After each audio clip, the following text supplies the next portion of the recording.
babanggitin ko na to feeling ko jungle Popol and Kupa. Matagal na tong tinitirize, matagal na tong pinag-iisipan. At Hindi. Okay, jungle Grak na. Okay. Jungle Grak Ano pa to, rin. mid? Mid Popol and Kupa. Titignan natin Roam, kung, roam ata. Ay. kung paano nila papaganahin ito. Muli, may chance ang pigilan ng TNC ang RSG sa kanilang balak na pag-raid sa upper bracket. Roam. And this time around, Roam, Popol and Kupa ang ating makikita. Throwback to 2021 Season 8? Parang tagal na nun Matagal-tagal na yun. Ibang meta yun. Nako. Dalawang taon na rin ang nakalipas mula nang nakita natin sa professional play ng Popol and Kupa, pero nag-receive nga ng buffs ang Popol and Kupa quite recently. May malaking chance na maging masakit pa rin naman at effective ang build na ito. And Ben Things debuting it. Siyempre, isa sa mga innovators ng ligang ito. Ang ganda rin ng, idea ng TNC dito. Kasi kapag kumuha ka nga ng Popol and Kupa, mawawalan ka ng nagzo-zone. So kumuha sila ng jungle dito na kayang mag-zone. Pero ang downside kasi nun, yung retry holder nyo, yung zoner nyo, so may mga tendencies talaga na pwedeng i-punish ng RSG biglaan to. Pero, ang trade-off mo doon, sobrang taas ng late game potential mo. Makabawi ka. So, TNC, through their draft, na-solve nila yung isa mga major problems nila ng Season 12 na minsan hindi sila matapos ng laro. With this, roamer mo pala, pwede na, uy! Alright, tinamaan dito habang Popol and Kupa ay kakagat. Ihahatid sa kaligtasan ni Light itong si Eman na may mga konting sutukan lang na nagaganap. Pareho may alaga. Parehong may alaga. O nga, no? Yung isa may aso lang. At ang nakakatawa dito for TNC ay napakataas din ang kanilang sieging potential because of this Popol and Kupa. Biruin mo, meron ka ng Isha, meron ka pang Popol and Kupa, ang daming kumakagat sa tore. Oo nga vision is the mission para dito sa TNC. Ang dami mong way para makita pero tatlo nakita dito si King Kong. Now, lalayo na muna. Bababa sa 40% yung buhay. Gugo na nga ba ni Irad? Yung unang search nila ating ganda ng zone. Light and Nuts, look at that. Pinapauwi na sa base. Itong si King Kong. Hinatid lang. Hinatid. At Minake sure na safe. Minake sure na safe at kung maririnig mo talaga, ang venue ngayon may narinig kong sumigaw ng uwi. Ganon kalupit Mainit, ang MPL ngayon. Teka, may nangyari. Wait lang. Uy, Circle Eagle, nagamit na. Light dito. Nakikipagsabayan. Parang sinabi na ni Light kaya ko namang mag-magic kaya ko namang mag-mage Pag-usapan natin, kaya niya ba mag-marksman bilang roamer? Kasi dahil sa pick ni Ben Things, nanakaw nila yung purple buff.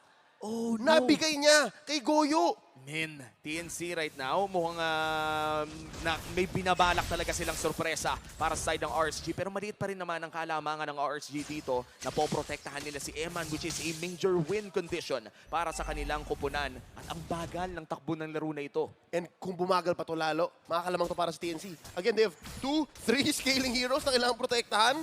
And dito pumapasok yung recent buff kay Popol and Kupa na gumaganda yung pagtingin sa creep. Ayun, nandun yung full barrage! Makakatakas pa si Eman, tatalo dito, pero nandun yung Acer Nicole, hindi lang tumama. Habang si Light, nais pa na dito ng King Kong.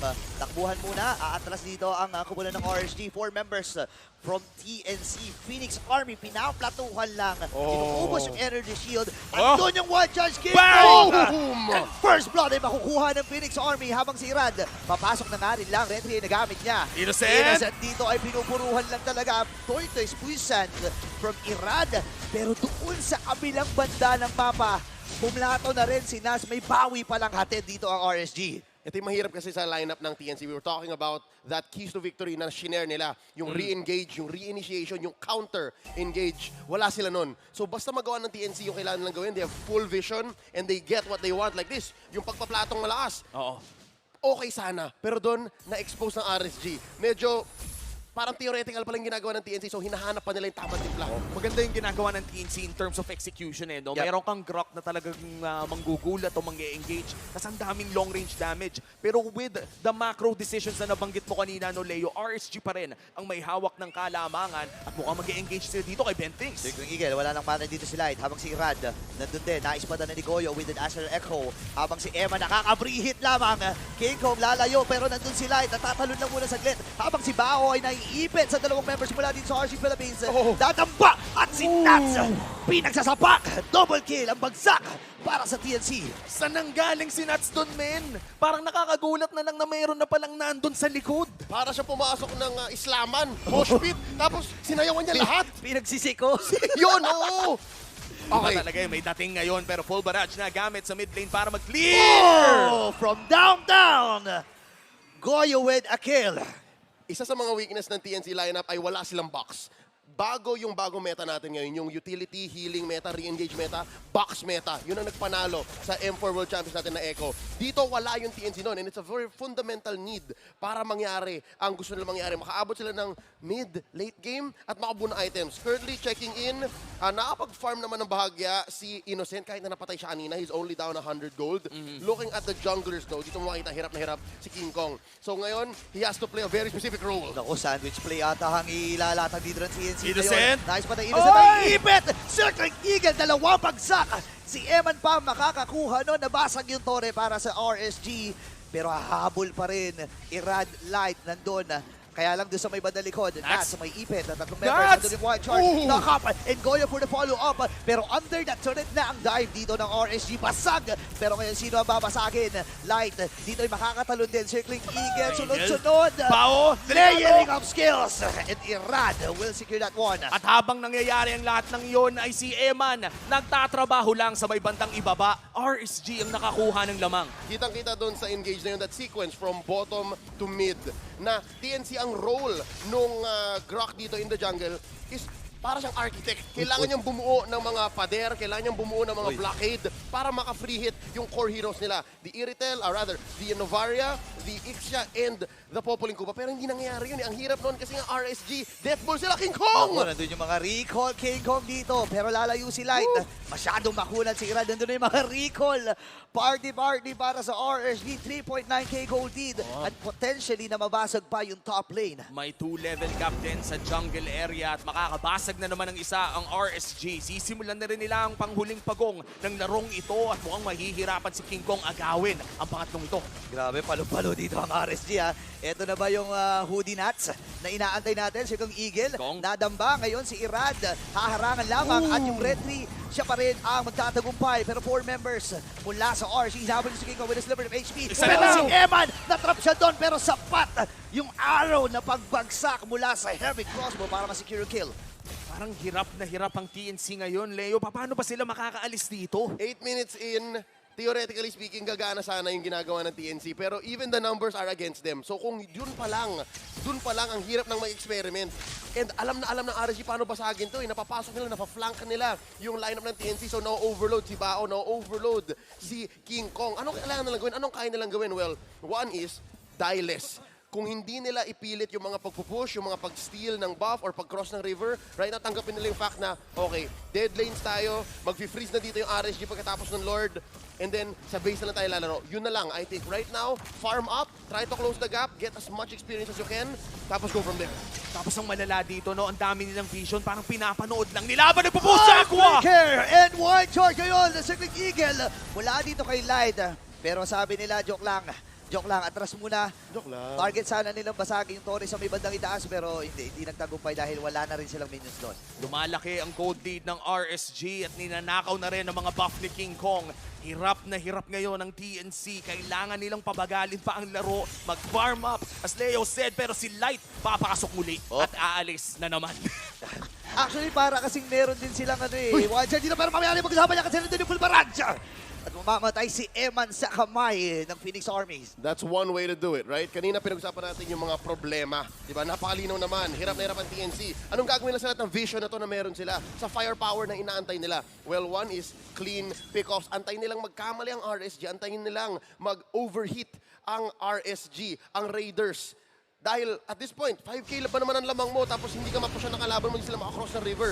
May chance na mag-aasim sila. So right now, with this first Lord spawning, TNC pwede silang chumek lang, pwede sila mag-threaten dahil napakabilis nga naman ang burst nila at this mid-game point. Kung magkamali yung RSG dito, pwedeng mag-swing pa. At kailangan nilang abangan kung saan manggagaling si Nats dahil kung titignan natin ang pwestuhan ng Pakito ay nasa may bandang likod na siya. Half HP on this Lord. Okay. Light papasok sa may bandang likod. Innocent! 7k gold yung buhay ng Lord. Pero ngayon nandun yung one charge. King Wow! Kong will secure that Lord. Habang mamamatay din, Innocent and Goyo. Sino ang kanina maging next na casualty? Si King Kong. Sarado pala eh. Ngayon habulin natin si Bao. Oh, Circling Eagle Primal mula Light. dito kay Light. Primal Light na gamit din pero nandun yung mga sapak mula kay Hoodie Nuts. 1v5 scenario, hinihintay ni Bentings ang Lord. Makakadepensa pa kaya ang Phoenix Army? Nandito na ang army ng Raiders. Pero nandyan na Lord, saved by the bell. Buhay yung Lord, nabuhay doon sa tamang pagkakataon. Pero mabilis nilang tutunawin at sasalubungin ito para wala ng next na wave na malalaking minions na lumabas pa. RSG 7.2k gold lead. Okay, hindi ko naman sabing endable, pero okay na rin. Kumapit ang TNC, ninakaw ni King Kong yung Lord, and nakapag-buy time sila. Definitely we will see one more Lord. Hindi naman to tapos pa. TNC can still continue on that path, make sure na makahabol si Innocent, makahabol si Goyo. Kasi kaya pa naman eh. They have to focus on what they can do with the Vision. Number 1 yon. Anong gagawin natin sa Vision? Saan tayo pupunta? Currently, nakaka-items naman si Innocent. Goyo as well. 3 core items. At kaya naman nila mag-contest for buffs, at least. Tsaka parang ang hirap din i-push kung ang TNC considering na napakataas ng kanilang range. Yung tipo na kumukuha ka pa lang ng tore, sinasaktan ka na, pero syempre si Irad very confident on this tanking ability sa kanyang backsha. Ayan din, ang isang strength ng lineup ng TNC, napakaganda ng kanilang wave clear. Kahit na hindi sila mag-overcommit, they have 3 core heroes, differing damage types, magic and physical. RSG naman, napakalinaw eh. They're very dive heavy, diba? So, full committal sila. So, right now, mas malaki yung margin of error ng TNC basta nasa loob sila ng base. Oh, and I have to say, no, may special part pa to eh. May feature pa. Pwede But nilang wait, there's more. harangan yung mismong minion waves with the Grok Wall. So, ibig sabihin yung depensa talaga ng TNC ay malala at kailangan lang nilang hindi mamatay. Pero King Kong! Tatlo, Wow! apat na members mula sa RSG pero mapapa-wild charge itong si King Kong para makatakas. Yan. And gusto ko lang sabihin kanina, no, si Light kasi yung Matilda, parang wild charge din yung ulti niya, di ba? Pero pwedeng lumiko. Pero pwede lumiko, Oo. yun yung kanya, yun yung mas maganda. Tapos pwede pa magdala ng isa. May +1. Ang daya talaga ng Matilda ngayon. Uy, pero nandito Onward. yung attempt. Onward, Irad. Napakakunat ni Irad dito. Si makakuha ng purple bomb, pero nandun si Nats. May mga attempt na ginagawa itong kupunan ng RSG. Babagalan nila ng saglit. At nagpo-flow na rin lang sila ng minions dito. Kasi 20 seconds, mabubuhay na rin yung Lord eh. Best case scenario no para sa TNC ngayon, kahit medyo malaki ang gold lead ng RSG, wala pang inhibitor turrets na bumabagsak. Yep, they could definitely do much worse. So right now, kung magtuloy-tuloy ang pace na ganito, para sa TNC, kayang-kaya pa nilang mag-force ng late game comeback. Ang kunat ni Irad dito Ganun ano bang build ni Irad ngayon? Hindi matulaw May eh. anti-selos. Naka-anti-silos. Naka-anti-silos na eh. Naka-anti-silos pala si Irad. Kahit anong iba to ng TNC, parang kayang tangkihin. Pero ngayon, 3-4 HP para sa Lord. Oh. Light, Eagle. liliko nga ba? Hindi, Irad, nasa may likod na. Uy, si Eman dito, nasa likod din! From behind! Ngayon si Innocent, mapapapulparad! Babagsak dito isa-isa ang TNC. Ininex na nga ba dito si King Kong? Habang napaulti na nga rin. Aqua! Double kill! Triple kill para kay Aqua dito. Pwede ba nilang tapusin itong laban na ito? Nagpapakita na si Irad sa harapan ng base. Pero Di mukhang ba, Lord di ba? ang gusto nilang i-call. Susunod na lang, mabilis naman mag-rotate yan eh. Simula pa lang sa off-angle, full barrage. no. Alam ko nang hindi good idea na ipilit ng TNC yun, but they were caught off. Yun na lang yung kaya nilang gawin eh. They had to respond. And right now, mabubutas ang base nila, and this might be it. End the ball! 2 seconds para kay Innocent, 3 naman para kay Bao. Pero mukhang magbabak muna ang RSG. Kinalbulang ng bahagya ang base ng TNC. Full barrage, Eman, delikado! Sapat ba? Sapat? Hindi. Wala rin flicker. Itong si Innocent. Ngayon, layuan muna sila. Eman, hahabol na rin dito ang kumunan ng TNC. Ngayon, yung Lord na bibilisan lang dito ng RSG ngayon. Pwede sila mag-engage. Andun yung Circling Eagle. Iran, isinama nga lang. Andun yung Circling Eagle. Ngayon, papasok na rin si Eman. Tinamaan dito ng heavy crossbow. At si Bao ang napuruhan. Oh no. Ang ginagawa ng TNC dito, they're trading bodies for time. Binibigay nila yung mga pwedeng mamatay. Si Bao, okay lang. King Kong, yes. Bentings, maybe. Pero ngayon, final defense to. Kung hindi sila mabuhay dito, it's over. But if they can buy time, kung mabuhay sila at least, maybe kung may mamatay isa, dalawa, kaya pa. Oh no, itutuloy na nga doon ng RSG. Base lock ba? Magiging tawag nila din. Pero si Ako ay pumasok. Andun yung normal hits full barrage. Takbo! Ang napuruan doon. Takbuhan muna ang RSG. Nice defense para sa TNC. Buhay pa rin ang Phoenix Armies. Hindi man natapos ang laro, naubos naman ang inhibitor turrets ng TNC. At mukhang tuloy pa ang laban. Knight aalis na lang sa jungle ng TNC. Never say die Oh. para sa TNC Pro Team. Pero pahirap na ng pahirap ang laro. 15-minute mark, 4v5 defense yun. May Lord pa ang RSG. Nagpapakita na ng potential ang lineup ng TNC. I'd say 17-18 minutes kung walang gawin ang RSG, kung hindi nila ipilit ang engage. Baka maging 50-50 na nga ang susunod na Lord na to, coming up in 100 seconds. Real quick, tingnan natin, no? Kahit na sabihin mo down ng 2K, si Ixia, si Innocent, technically, full build na to eh. Okay na to eh. Basta maposisyonan niya at maganda ang kanya setup na full barrage, RSG is forced to respond. RSG is forced to retreat or find him eventually. So napakabigat ng trabaho ni Nuts. More now than ever.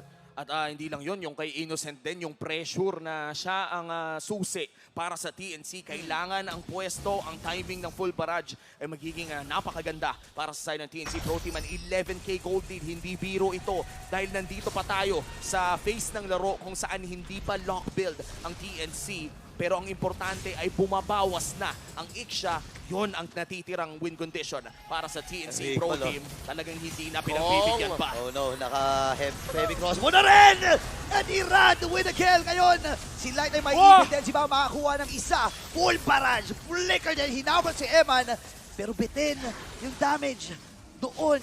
47 seconds bago mabuhay yung Lord. Wala ring flickers si Innocent if ever for the next 110 seconds. Pero wala rin naman flicker si Aqua. So ngayon, given this state of the game, 16 minutes in, makikita natin, resource for resource, halos 50-50 na eh. Halos 1 for 1. Kanina, kaya pang umasim ng RSG. Ngayon, every mistake is magnified. Bawat mali nila, mas lalong lumalaki yung chance ng TNC makakambak. At naka-malefic roar na nga rin dito si Innocent. Kasabayan na rin ng Wind Talker. Full build malala na talaga. Wow. Kulang na lang ibenta yung sapatos. And that will happen in our upcoming Lord. Kung maghihintay tayo ng dagdag na 1 minuto, this will be an Evolved Lord battle. At alam naman natin kung sinong makasecure ng Evolved Lord, kadalasan sila pa talaga yung nananalo. Actually, gusto ko lang tutukan, total nabanggit mo yung sapatos. Eh, no? Para sa ating mga marksman, ang ganda ng quantum charge eh. Kasi hindi mo na kailangan ng sapatos yung Featherman magkaipitan. Kunyari, kailangan niya na ng full items. Dahil nga doon sa proc ng, ng quantum charge. So, additional slot para sa kanilang itemization. And ngayon, yung Lord, binuburst nila. Oh! Uy, King Kong, delikado dito. Sobrang baba ng HP niya at sumabog lang ng parang ganun. oh my gosh! Saan? Inigot-igot ni Light. Minikus, And for no trade at all. Hindi ko alam kung ano iniisip ng TNC doon. I don't know what the call was. Pero hindi yun worth it dahil 25 seconds. Nasa loob na ng base ang RSG. Oh no, na-tornado doon, boss. Hinalo-halo, Sobrang sakit na nun. umikot-ikot. Grabe si Inzan rito, boss. Sobra sakit na talaga at magpupush na ang RSG. One step away, one fight away from securing Game 1 victory. Wala pa rin naman si Kingkong dito ngayon. Napalalim ata itong sinaspawn ng River dahil nila doon full barrage. Nice defense muli. Natsay atras din pero makakagat siya doon Chichu Dog. Pero sabi ng RSG, atras muna tayo kasi meron tayong Lord. Kailangan natin magamit to. Napakahirap talagang mag-push sa TNC. Full barrage, yung Astral Echo, tas may mga traps pa. Biruin mo ang daming Eyat doon sa base. Lahat maapakan mo eh. Di ba? Kung hindi ikaw, yung minions mo, titigil pa rin. Tapos ito, tamo mo, papadiran pa yung Lord. Lalagyan ng pader. Pero syempre hindi ako si King Kong. At papapasukin niya yung Lord sa loob ng base. Nuts ngayon, naghahanap na naman ng angulo. Pero si Eman nasa may bandang likod pa. May ibig ba nandun yung Watchers? Light with that ultimate. And Eman, nakaka-breathe lang. Unti-unti bumabagsak ang Phoenix Army dito. At double kill para kay Eman. Full barrage. Makakapatay din ng isa pero may islock na. Ang tawag ng RSG at ang mga Raiders ang makakakuha ng Game 1. Crucial repositioning habang bumaba na at para kay Eman. And this winning moment is brought to you by your official sponsor, FWD Life Insurance. Buhay pa rin ang pangarap ng upper bracket ng RSG.